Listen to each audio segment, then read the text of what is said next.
नमस्कार प्यारे साथियों, प्रताप क्लासेस के यूट्यूब चैनल पर आपका स्वागत है।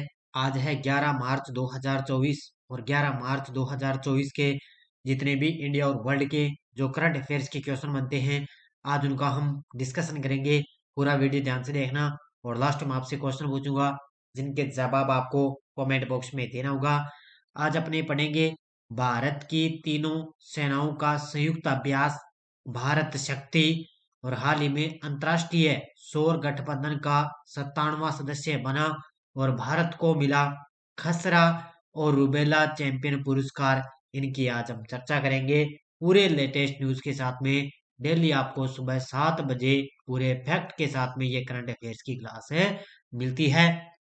सारे साथी एक बार सेशन को लाइक शेयर करेंगे और जो साथी हमारे इस चैनल पर नहीं है तो जरूर आप चैनल को सब्सक्राइब करें और इसके पास ले बेल आइकन का घंटा दबाएं ताकि हम जैसे वीडियो अपलोड करें उसका नोटिफिकेशन आप तक है पहुंच जाएगा।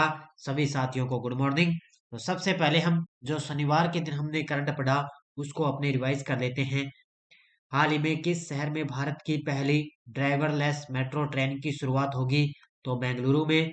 हाल ही में किसने पहले नेशनल क्रिएटर्स पुरस्कार प्रदान किए? तो पीएम मोदी ने। केंद्रीय मंत्री अनुराग सिंह ठाकुर ने 5 मार्च 2024 को संसद खेल महाकुंभ के तीसरे चरण का उद्घाटन हिमाचल प्रदेश के बिलासपुर में किया।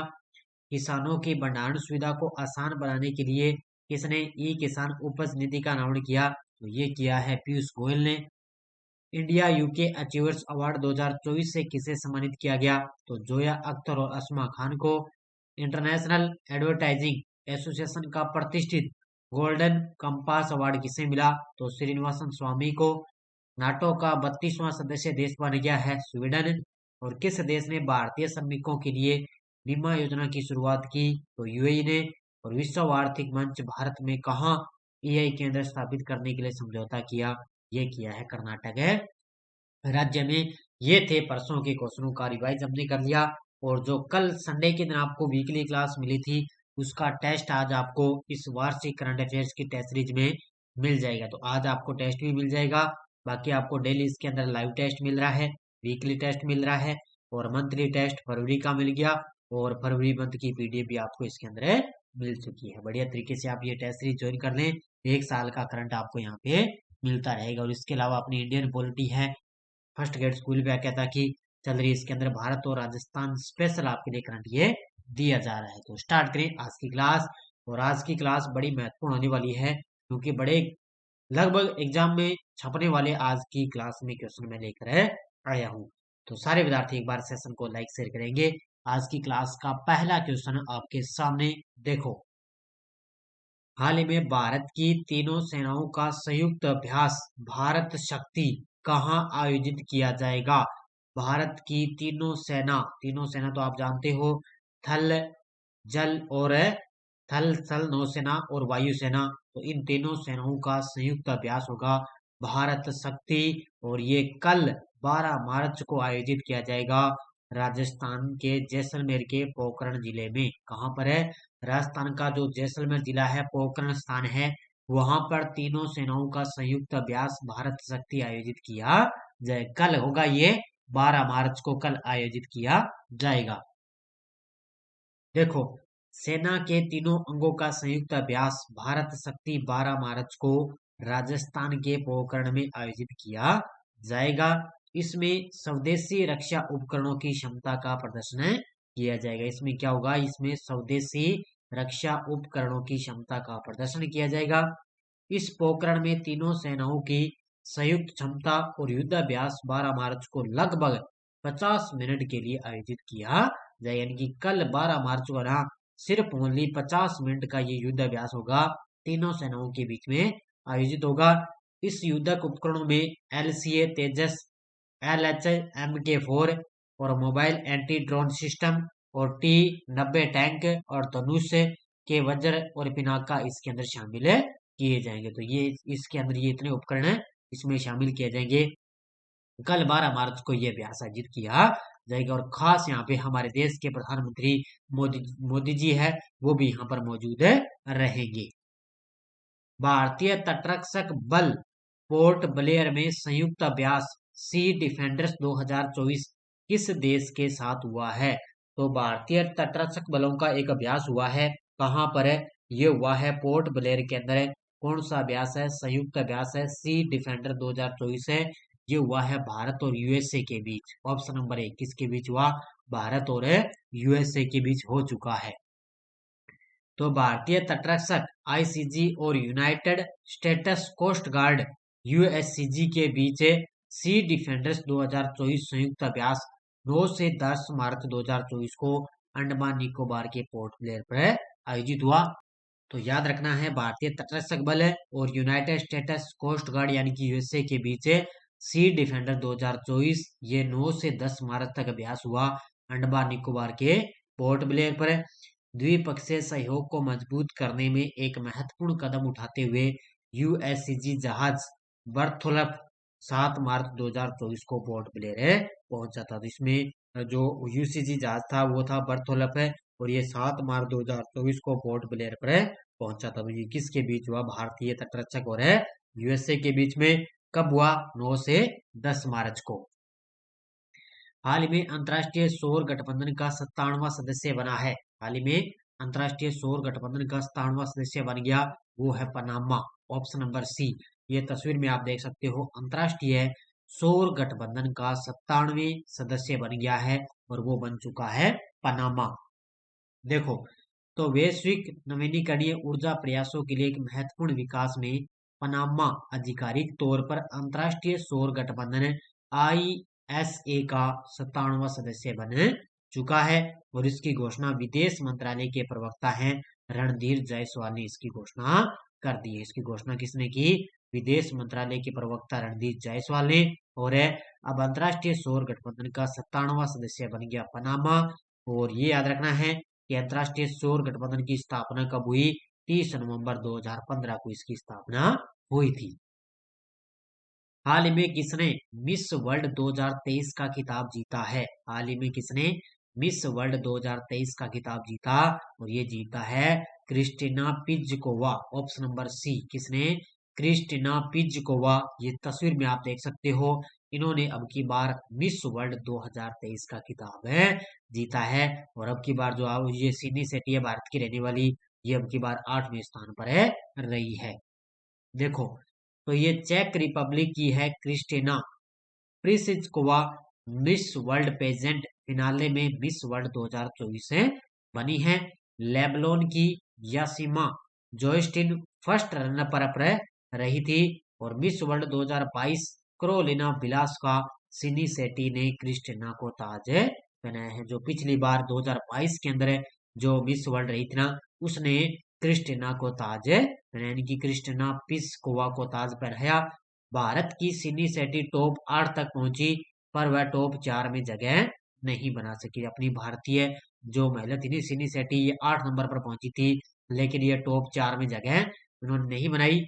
28 साल बाद मिस वर्ल्ड का आयोजन भारत में हुआ था और इस कार्यक्रम में मिस वर्ल्ड ह्यूमैनिटेरियन अवार्ड है वो नीता अंबानी को दिया गया था। इतनी चीज आपको याद रखने में याद रखना, मिस वर्ल्ड 2024 का खिताब जीता है क्रिस्टिना पिस्कोवा ने जीता है। जेम्स एंडरसन 700 टेस्ट विकेट लेने वाले दुनिया के पहले गेंदबाज बन गए। यह किस टीम के खिलाड़ी हैं? तो ये खिलाड़ी हैं इंग्लैंड के। किस टीम के खिलाड़ी हैं? इंग्लैंड के खिलाड़ी हैं जेम्स एंडरसन है और इन्होंने 700 टेस्ट क्रिकेट में विकेट लेने वाले दुनिया के पहले तेज गेंदबाज बन चुके थे। पहले तेज गेंदबाज बन गए इंग्लैंड के खिलाड़ी। देखो, ये टेस्ट इतिहास में इंग्लैंड के सबसे ज्यादा विकेट लेने वाले महान तेज गेंदबाज जेम्स एंडरसन ने धर्मशाला टेस्ट में एक बड़ी उपलब्धि अपने नाम में कर ली। एंडरसन ने कुलदीप यादव को आउट कर अपने टेस्ट जीवन का 700वां विकेट हासिल कर लिया था। तो कुलदीप यादव को इन्होंने आउट करके और 700वां ये विकेट इन्होंने दिया और ये सबसे ज्यादा टेस्ट क्रिकेट में विकेट लेने वाले सबसे तेज गेंदबाज बन चुके हैं। राष्ट्रीय अनुसूचित जाति आयोग NCSC का नया अध्यक्ष किसे नियुक्त किया गया? तो राष्ट्रीय अनुसूचित जाति आयोग का नया अध्यक्ष नियुक्त किया गया है किशोर मकवाना को। Option number D. ये देखो, तस्वीर में आप देख सकते हो, मोदी जी के साथ में खड़े हैं किशोर मकवाना। और इनको राष्ट्रीय अनुसूचित जाति आयोग का नया अध्यक्ष इनको नियुक्त किया गया है। देखो, तो ये भाजपा नेता किशोर मकवाना को राष्ट्रीय अनुसूचित जाति आयोग का नया अध्यक्ष नियुक्त किया गया। मकवाना भाजपा की गुजरात इकाई के प्रवक्ता हैं, पत्रकार भी हैं और स्तंभकार भी रहे हैं। सामाजिक न्याय और अधिकारिता मंत्रालय द्वारा जारी आदेश में कहा गया कि राष्ट्रपति ने एनसीएससी में अध्यक्ष के पद पर इनकी नियुक्ति को मंजूरी दे दी है। तो अब वर्तमान में राष्ट्रीय अनुसूचित जाति आयोग के अध्यक्ष कौन बन गए? किशोर मकवाना बन चुके हैं।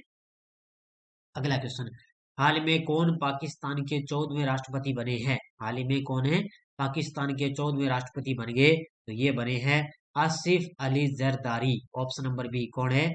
आसिफ अली जरदारी, ये पाकिस्तान के 14वें राष्ट्रपति बने। ये तस्वीर में आप देख सकते हैं, उन्होंने कल ही रविवार के दिन अपने राष्ट्रपति के रूप में शपथ ली है। तो पाकिस्तान पीपुल्स पार्टी पीपी के सह अध्यक्ष आसिफ अली जरदारी शनिवार को पाकिस्तान के 14वें राष्ट्रपति के लिए हुए चुनाव में विजयी घोषित हो चुके हैं। इससे पहले जरदारी 2008 से 2013 तक राष्ट्रपति रहे थे। अब ये पहले भी 2008 से लेकर 13 तक ये राष्ट्रपति रहे और उन्होंने निवर्तमान राष्ट्रपति डॉक्टर आरिफ अलवी का स्थान लिया है। तो डॉक्टर आरिफ अलवी का स्थान लिया है किसने? तो अब बन गए सह अध्यक्ष आसिफ अली जरदारी, ये पाकिस्तान के 14वें राष्ट्रपति बन गए हैं। हाल ही में किस देश को खसरा और रूबेला चैंपियन पुरस्कार मिला है? हाल ही में किस देश को खसरा और रूबेला चैंपियन पुरस्कार मिला? ये मिला है भारत देश को। किसको मिला है? भारत देश को खसरा और रूबेला चैंपियन पुरस्कार मिला है। तो याद रखना इसको बढ़िया तरीके से। देखो, तो ये भारत को the measles and rubella partnership द्वारा प्रतिष्ठित मिजल्स एंड रूबेला चैंपियन पुरस्कार से सम्मानित किया गया है। यह पुरस्कार खसरा और रूबेला रोगों की रोकथाम में भारत के अनुकरणीय प्रयासों को मान्यता देता है। ये किसके लिए है? ये जो खसरा और रूबेला रोग होते हैं ना, उसकी रोकथाम के लिए भारत को ये अवार्ड मिला है। अब की बार है ये पुरस्कार 6 मार्च 2024 को वाशिंगटन डीसी यूएसए में अमेरिकन रेड क्रॉस मुख्यालय में प्रदान किया गया है। तो ये 6 मार्च 2024 को वाशिंगटन डीसी यूएसए में अमेरिकन रेड क्रॉस मुख्यालय में ये पुरस्कार दिया गया है। हाल ही में किसने 5वें ओएनजीसी पैरा गेम्स का उद्घाटन किया है? हाल ही में किसने 5वें ओएनजीसी पैरा गेम्स का उद्घाटन किया? ये किया है हरदीप सिंह पुरी ने। तो पेट्रोलियम मंत्री हैं अपने हरदीप सिंह पुरी और उन्होंने 5वें ओएनजीसी पैरा गेम्स का उद्घाटन किया है। देखो, तो पेट्रोलियम और प्राकृतिक गैस और आवास और शहरी मामलों के मंत्री हरदीप सिंह पुरी ने 5वें ओएनजीसी पैरा गेम्स का उद्घाटन किया।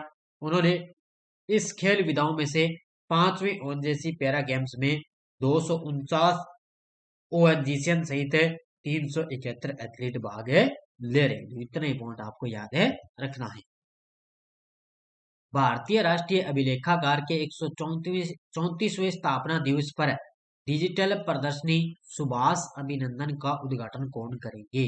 तो भारतीय राष्ट्रीय अभिलेखागार का अभी 134वां स्थापना दिवस आ रहा है, तो उसके लिए डिजिटल प्रदर्शनी सुभाष अभिनंदन का उद्घाटन करेंगे अपने केंद्रीय कानून मंत्री हैं अर्जुन राम मेघवाल। कौन करेंगे? केंद्रीय कानून मंत्री अर्जुन राम मेघवाल है, वो सुभाष अभिनंदन का उद्घाटन करेंगे। देखो, तो भारत के राष्ट्रीय अभिलेखागार के 134वें स्थापना दिवस के अवसर पर है संसदीय कार्य और संस्कृति राज्य मंत्री अर्जुन राम मेघवाल 11 मार्च को यानी कि आज नई दिल्ली में सुभाष अभिनंदन नामक एक डिजिटल प्रदर्शनी का उद्घाटन करेंगे। आज 11 मार्च को इसका उद्घाटन किया जाएगा। भारतीय राष्ट्रीय अभिलेखागार द्वारा आयोजित प्रदर्शनी सुभाष चंद्र बोस के जीवन की याद दिलाता है। तो ये जो भारतीय राष्ट्रीय अभिलेखागार द्वारा जो ये प्रदर्शनी है, ये क्या जो अपने नेता सुभाष चंद्र बोस नेता थे उनकी जीवन की ये याद दिलाती है। हाल ही में किसे राष्ट्रीय अनुसूचित जनजाति आयोग का सदस्य नियुक्त किया गया? तो राष्ट्रीय अनुसूचित जनजाति आयोग का सदस्य नियुक्त किया गया है आशा लकड़ा। किसको? आशा लकड़ा को राष्ट्रीय अनुसूचित जनजाति आयोग का सदस्य नियुक्त किया गया। तस्वीर में आप देख सकते हो हमारे देश की राष्ट्रपति द्रौपदी मुर्मू जी के साथ में खड़ी है आशा लकड़ा। तो ये राष्ट्रीय अनुसूचित जनजाति आयोग की सदस्य नियुक्त हो चुकी है। देखो, भारतीय जनता पार्टी की राष्ट्रीय सचिव और रांची की निवर्तमान मेयर है डॉक्टर आशा लकड़ा को राष्ट्रीय अनुसूचित जनजाति आयोग का सदस्य बनाया गया और उनकी नियुक्ति राष्ट्रपति के आदेश पर है की गई। अब ये राष्ट्रपति की नियुक्ति इनको मंजूरी मिल चुकी है, तो ये राष्ट्र अनुसूचित जनजाति आयोग का सदस्य इनको नियुक्त कर दिया, किसको, आशा लकड़ा को। अब आपको एक पॉइंट याद रखना बहुत ही महत्वपूर्ण है आपके लिए कि चुनाव आयुक्त गोयल का इस्तीफा। तो आपको पता है जो चुनाव आयोग में चुनाव आयुक्त है अरुण गोयल, उन्होंने अपने पद से इस्तीफा दे दिया। अब क्यों दिया है इसका अभी तक कोई रीजन नहीं है कि किस कारण से इन्होंने अपने पद से इस्तीफा दिया। तो लोकसभा चुनाव की घोषणा होने से ठीक पहले चुनाव आयुक्त अरुण गोयल ने अचानक अपने पद से त्याग पत्र देकर राजनीतिक माहौल को गरमा दिया, यानी कि राजनीतिक माहौल को एकदम मतलब ऐसे चकनाचूर कर दिया, ऐसे घबरा गए सब, ये इन्होंने अचानक कैसे इस्तीफा दे दिया। उनके त्याग पत्र को राष्ट्रपति ने तुरंत स्वीकार कर लिया। इस गोयल के इस्तीफे के साथ ही चुनाव आयोग में अब चुनाव आयुक्त के दोनों पद खाली हो चुके हैं। दो पद थे, पहले वाले भी खाली हो गए। इसमें अरुण गोयल का बतौर चुनाव आयुक्त है वो 2027 तक इनका कार्यकाल रहा था, यानी कि इनका 2027 तक कार्यकाल था। लेकिन अब इनका कोई कारण नहीं रहा, पता नहीं किस कारण से इन्होंने अपने पद से इस्तीफा दे दिया। इससे पहले फरवरी में अनूप चंद्र पांडेय के सेवानिवृत्त होने से चुनाव आयुक्त का एक पद और भी खाली हो गया था। इससे पहले ना अनूप चंद्र पांडेय ने भी उनका सेवानिवृत्त हो गया, उस वजह से उनका पद खाली हो गया और अब अरुण गोयल ने अपने पद से इस्तीफा दे दिया। अब चुनाव आयुक्त में दोनों पद यहाँ पे खाली हो चुके हैं और बहुत जल्द ही अब यहाँ पे दो नियुक्तियां नई की जाएगी। देखते हैं किसको यहाँ पर नियुक्त किया जाता है। ये टेलीग्राम ग्रुप है, कोई सूचना, कोई लिंक आ गया, कोई नोटिफिकेशन, सब आपको टेलीग्राम पर सूचना मिलती है। पिछले वीडियो क्वेश्चन क्या था, किस राज्य में भारत का पहला डॉल्फिन रिसर्च सेंटर खुला, तो ये बिहार के अंदर पटना के अंदर खुल चुका है। बहुत सारे विद्यार्थी ने बड़े शानदार तरीके से जवाब दिए। और अब देखो क्वेश्चन फॉर यू, किसने शीर्ष प्रदूषणकारी तेल और गैस साइटों की निगरानी के लिए मीथेन सेट लॉन्च किया, नासा, इसरो, स्पेसएक्स, डीआरडीओ। इसका जवाब आपको कमेंट बॉक्स में देना है। तो ये थी आज की अपनी बढ़िया तरीके से क्लास, बढ़िया तरीके से लगातार आपको टेस्ट वगैरह मिल रहे हैं।